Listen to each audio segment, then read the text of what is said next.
came with props and help. This is Lindsay. We work as a team here at First Church.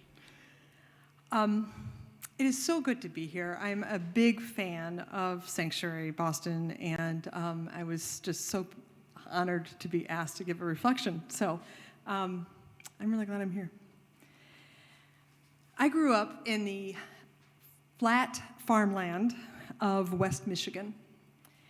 I knew the open expanse of the waters of Lake Michigan and the heady sense of pine forests up north. But I didn't know mountains. Then, in the summer before I graduated from high school, my family took a train trip through the Canadian Rockies. For hours, I rode in the dome car of the train, gaping at the craggy, snowy peaks. In one mountain town, we visited an exhibit of photos of the mountains that were taken in 1924 by a local photographer, Byron Harmon. Beside one of the photos was a plaque with the poem you heard Emily read just now.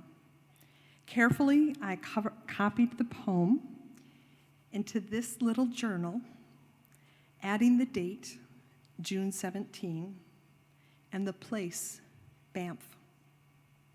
Then I bought the poster of the exhibit, which the local framing store had a deal where if you framed one thing, the second one was you only had to pay a penny.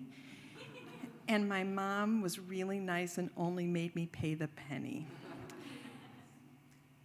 Since then, this picture has traveled with me wherever I have called home, from my parents' house to my college dorm rooms. After college, I carefully placed it on the top of a pile of possessions in my Ford hatchback when I moved to Minneapolis, and back into the car less than a year later when I returned to Michigan.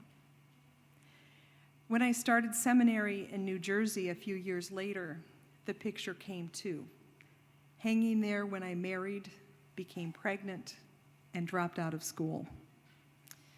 Back in Michigan, the picture was there as my marriage fell apart. And when I divorced after just a few years, I hung it in a small rented house as I was trying to balance work, recovery from depression, and becoming a single parent. When I was able to return to seminary, the poster hung on the wall of a living room where gatherings of dear friends helped me to heal. Then moving on to doctoral studies, it hung in my apartment walls in Cambridge from Central to Porter to Alewife almost. When I pivoted from the academy to ministry a decade later, it hung in my home office when I wrote my first sermons and began my first job as a minister. It was there in my house all through COVID and all of those Zoom meetings. And now, 5 years later, still there. It's just a picture. And yet somehow over the years, it has also become so much more. Maybe you also have a touchstone like that. When I first saw the mountains and bought the poster, I was 16 and knew that my life was about to change after high school. And change it did, continues to do, in unexpected ways that can be terrifying, exhilarating, boring, and often some mix of them all. And through all the changing, the poster remains. But when I look at the poster, I am also reminded of the poem beside the picture, especially that last line.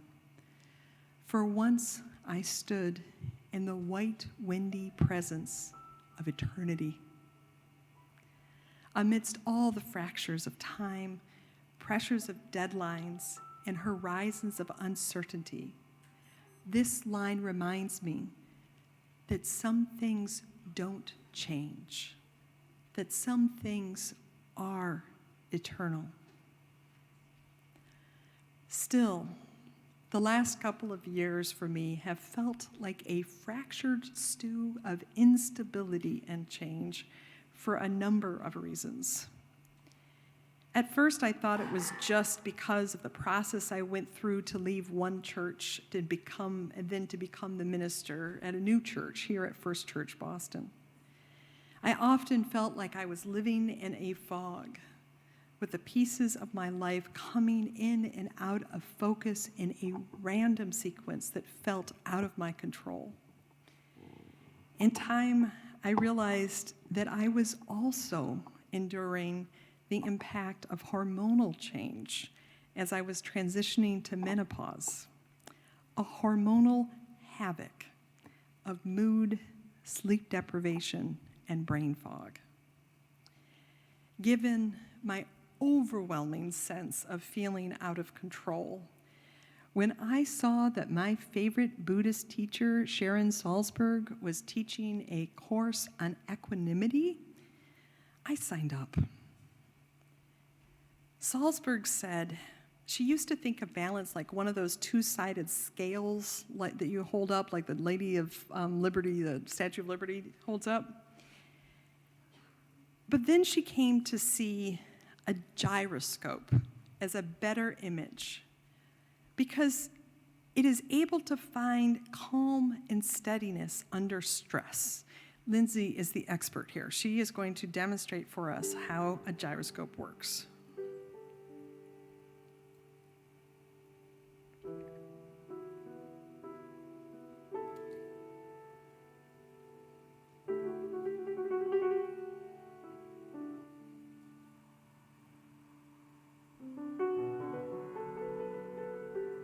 So I know not everyone can see this, but the center is spinning super, super, super fast. And even though it's spinning, you can touch it and it won't fall.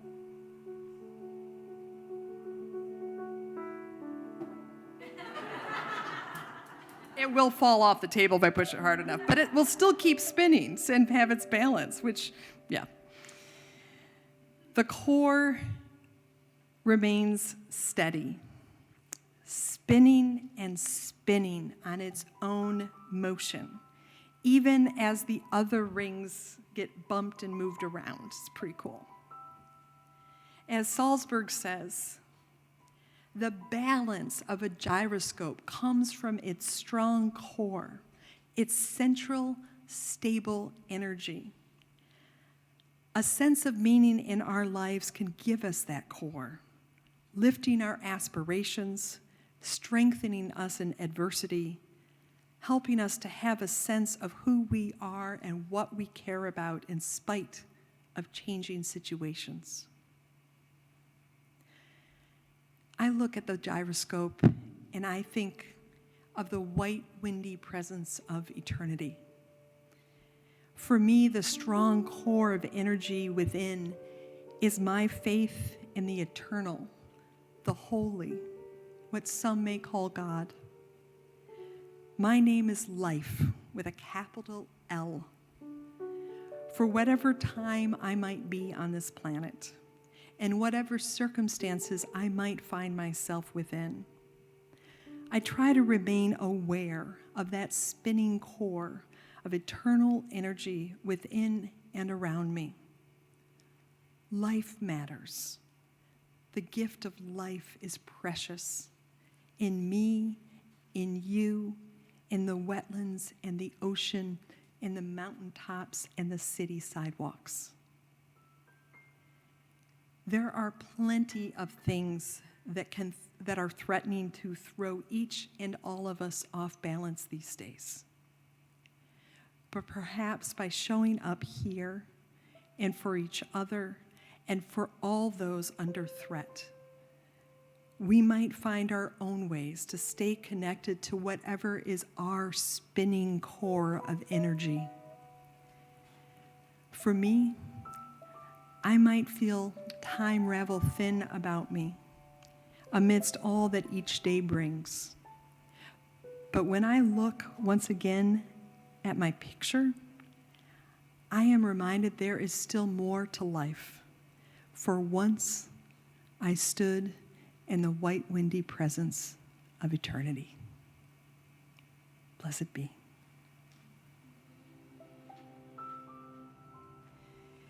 May we also be living gyroscopes, finding our balance by our connections to our core energies that sustain us.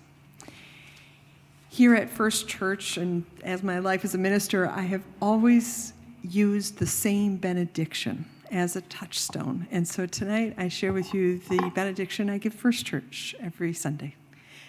Sustained by our connections to each other and to all that is holy and eternal, may we go and be beyond these walls,